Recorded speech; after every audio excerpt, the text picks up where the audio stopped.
Stolas Citizen Hellgear, and it's Sunavalon deck profile time.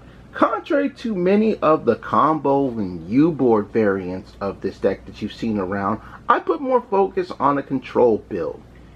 And I figured now would be a good time to put this up before we get the new spell, Come Burst of Destiny, to give those who are looking to pick up the deck a little bit of a blueprint to work on as we wait for the new card. So remember to like, sub, and bell for more, and leave your critiques in the comment section below. That being said, let's count the cards. To begin this deck profile, we're going to give you guys a couple scoops of vanilla here with 3 copies of Sunseed Genius Loki and 2 copies of Angel Trumpeter. 2 issues come up when it comes to the Sunavalon deck. Number 2, many of the cards revolve around the use of normal plant monsters. And the big one is this deck has a very, very rough time having the ability or chance to swing over a barrier statue. And that's one of the things that's come up a lot in my testing. So I wanted to add another plant to swing over it, which Angel Trumpeter, luckily enough, is strong enough to swing at a barrier statue. Plus it's a normal plant and a tuner as well for a couple of cards in the extra deck. Both of these normal monsters work very well with Sunseed Shadow, which is a nice little special summon from the hand if you control a normal plant monster.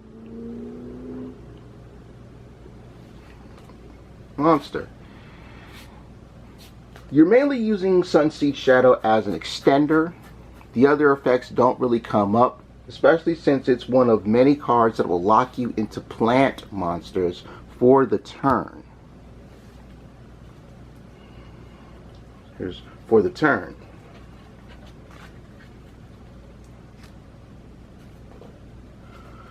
I run 1 Sunseed Twin. This one is an odd one. When summoned, if you control a plant link monster, oh man, this is really weird. It doesn't come up often, but it lets you revive one of your lower leveled normal plant monsters from the graveyard.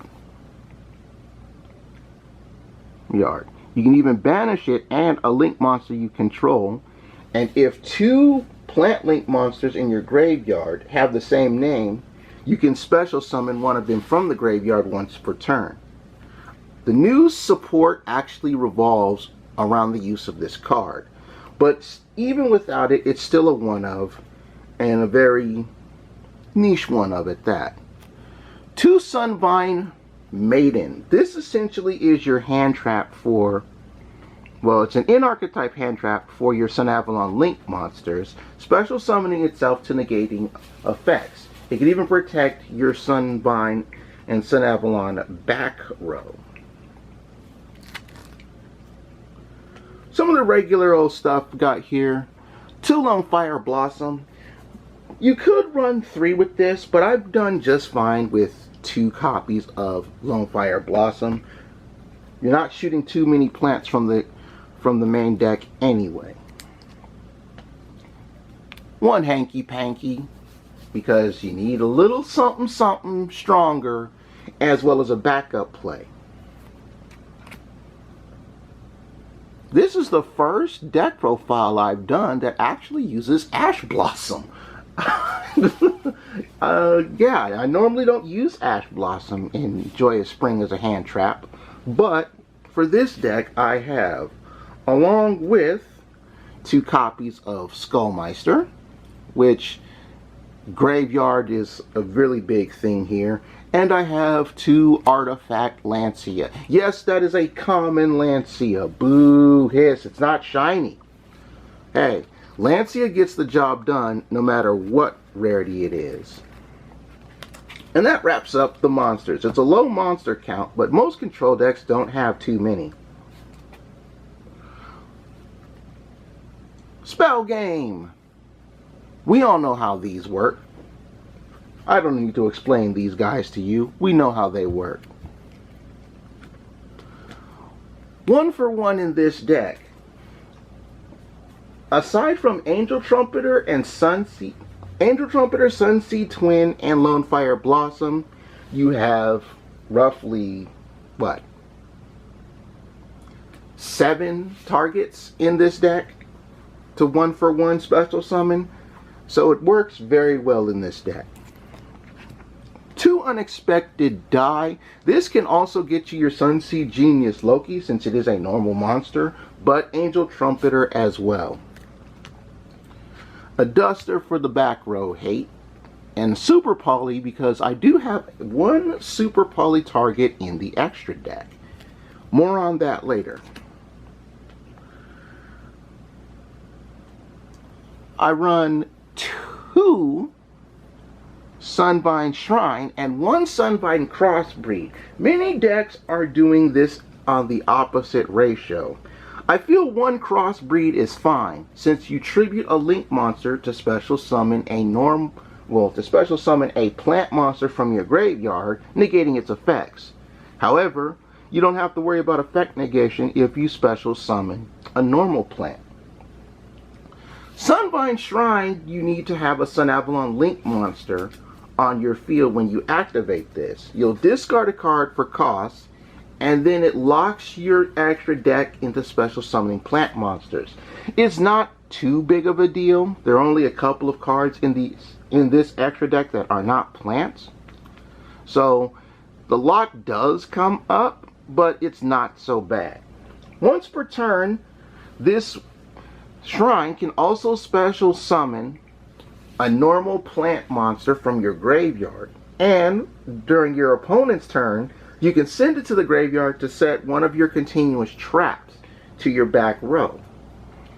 Oh, I like the fact that Sunvine Shrine can help you recycle your trap cards, because that's a wonderful thing to have. Speaking of the trap cards, well, it can recycle continuous traps. Like Spirit Barrier. This is some really cold cheese here when it comes to this deck. As long as you control a monster, you take no battle damage. It's as simple as that. It's a really rough defense, and there are ways of making this work. I run 2 Phantom Knight's Fogblade. This is one of the best cards to get back off Ascending Sunvine Shrine. I'm not going to lie, this is a really good card to get back. It's also a nice negate for the deck.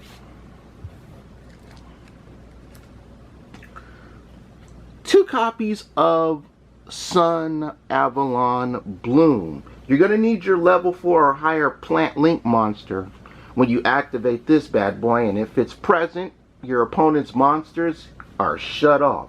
It's essentially a skill drain. Then, when a plant link monster battles, even if this card leaves the field, it gains the effect where it'll gain additional attack equal to all the monsters it's pointing to for the turn. You can only activate 1 of these, so it isn't out. The fact that it lets you boost up your monsters that are not linked to your Link 4 is a nice touch. I run 1 Storming and 1 Drowning Mirror Force. I will explain more of this when I get into the extra deck, but they're really good bounces, and battle traps are not something duelists today are running.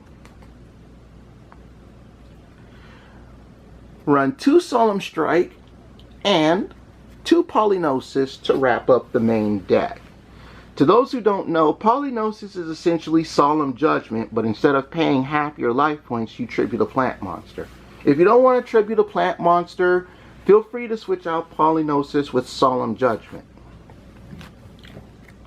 And that's going to wrap up our main deck. Let's get into the extra deck game. Starting with the enforcer of the deck, 3 copies of Sunvine Thrasher. All of the Sunvine Link monsters need a normal plant monster for link material. There we go. And this guy actually has it's got a symbiotic relationship with the next monster we're going to talk about.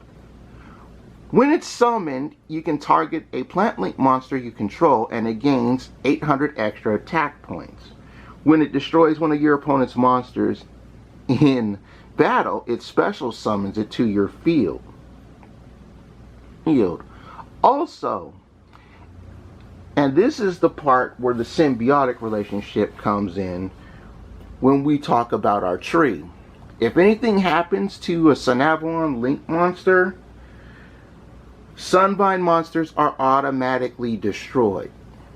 Now, I'm going to just set these over here really quick, and I'm going to keep this one right here. Our tree is the boss of this deck, and there are 4 stages of the tree. But I want to talk about the first 3 stages out the gate. So, Sunavalon Dryas is your Link 1. It upgrades into Dryades, which you're going to need a Sunavalon Link monster to link into it. And then, of course, 2 plant monsters to go into... Oh, Jesus, that is Drynanon. Okay. Knocked over my cards here. So, here's the thing about these trees, and I start with these 3 first because they each have a similar effect.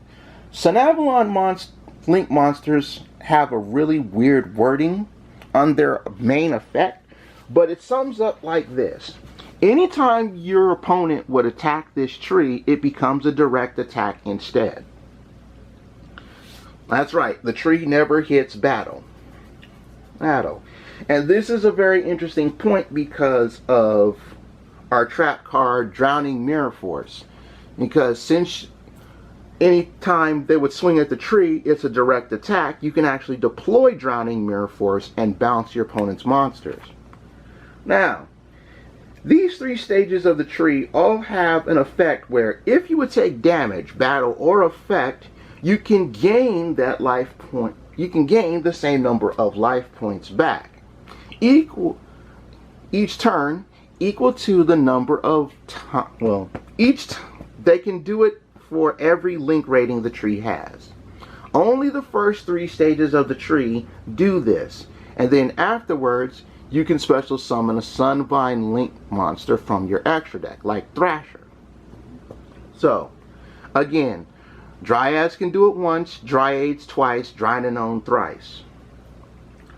What's even interesting about this, and going back to a earlier topic here, if you use Sunseed Genius Loki to link summon the level 1 version of the tree, you can add a Sunavalon spell or trap from your deck to your hand.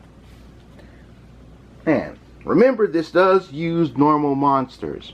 There's no real extra effect to the level 2 tree, but the level 3 tree allows you to negate the attack if your opponent swings at one of the monsters this card points to and then moves it to another monster zone.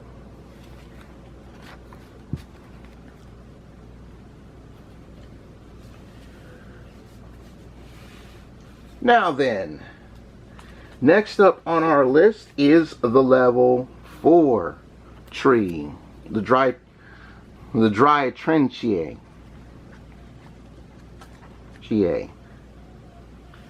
Again, you cannot swing at the tree, but you don't get the sweet healing bonus that the other trees give you.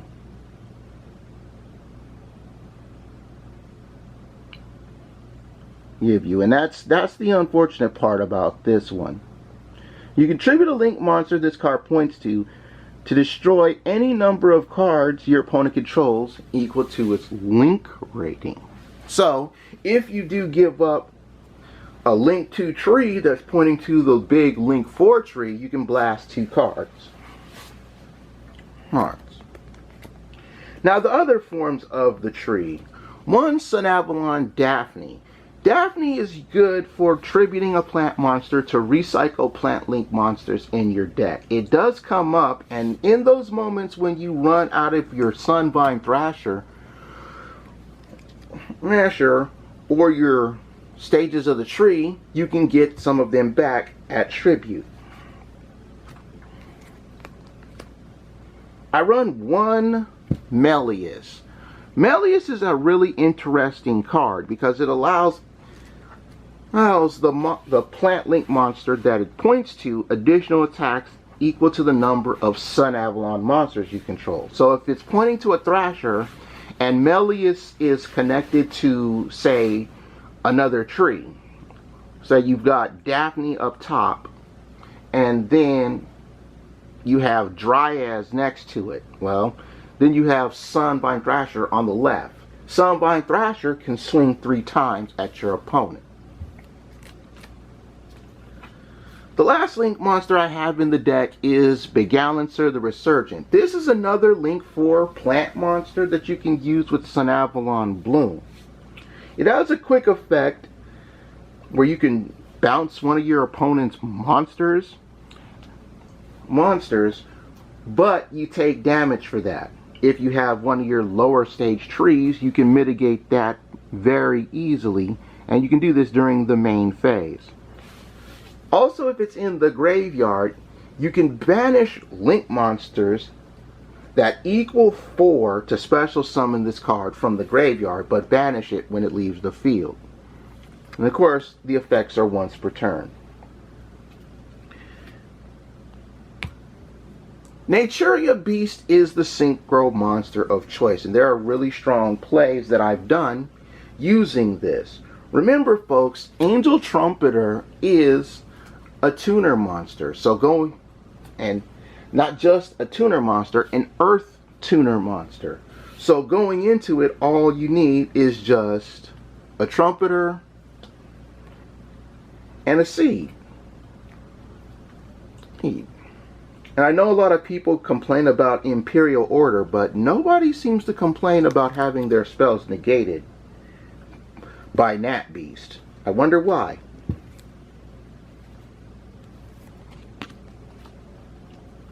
Now, when you are locked into plants off of Sunvine Shrine, Queen of Thorns is the alternate choice going into the extra deck.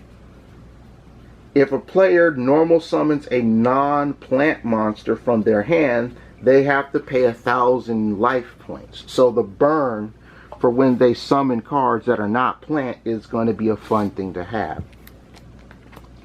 The super poly target in this deck is World Chalice Guard Dragon Almarduk. And this is actually a really fun card. Hard. Taking away your opponent's link monsters. To those of you who don't know, it takes 3 link monsters to fusion summon this card. Hard. And if you have 3 link monsters on your board, you can just send them to the graveyard to fusion level change. It swings at every monster your opponent controls. And you can banish link monsters in your graveyard to blast a number of cards equal to the monster's link rating. So if you cough up, let's say, Drynanome, right? Since it's a link 3, you can blast 3 of your opponent's cards. That's it for this Sunavalon deck profile, you guys. Hope you like it. It's going to be interesting to see what additions I can use and plays you can make with the new Sunavalon spell that comes up in Burst of Destiny. Like sub and bell for more, but for now, I take my cards to the box because I'm done. Bye-bye, everybody.